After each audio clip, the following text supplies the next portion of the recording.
Now, modeling.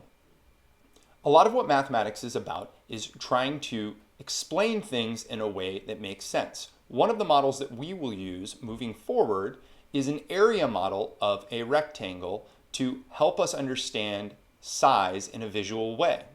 Now, as a reminder, the area of a rectangle is the height times the base, or base times height, since order multiplication does not matter.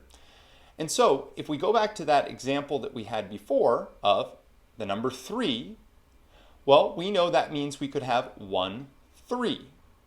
Well, if we have 1, 3, that tells us we're going to have a coefficient of 1, which in this case will be our height, and a base of 3, giving us a total of 3 squares, or 1 3-unit block.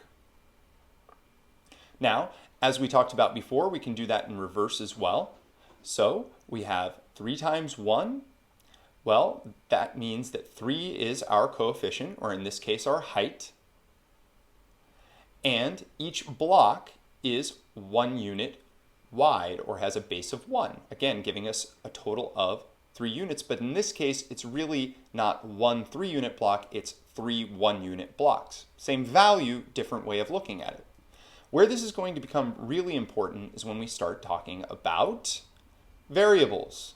Now, you've probably seen this before. X is a very common variable for us to use. Now, a variable is just a number, and that is one of the most important things for you to remember. It's just a number. It is a number that can change or whose value is currently unknown. Okay. It shares all the properties of numbers that we know of. So for example, here we know we have 1x, or we have a coefficient of 1, okay, and a base of x. Again, we don't know how long this is, but we know we have one of these x blocks. Now, if I were to then look at something like 2x's, all that's going to be is the same block that I had there, except instead of being 1 unit tall, it's going to be 2 units tall, giving me 2 of those x-sized rectangles.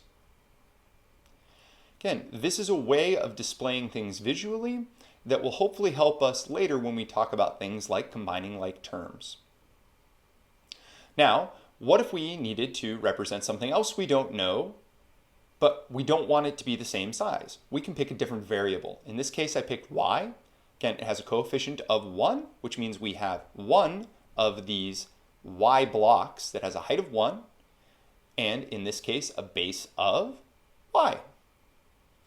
Now, in this case, we don't actually know that our variable is bigger, that this rectangle is bigger. We just know it is of a different size.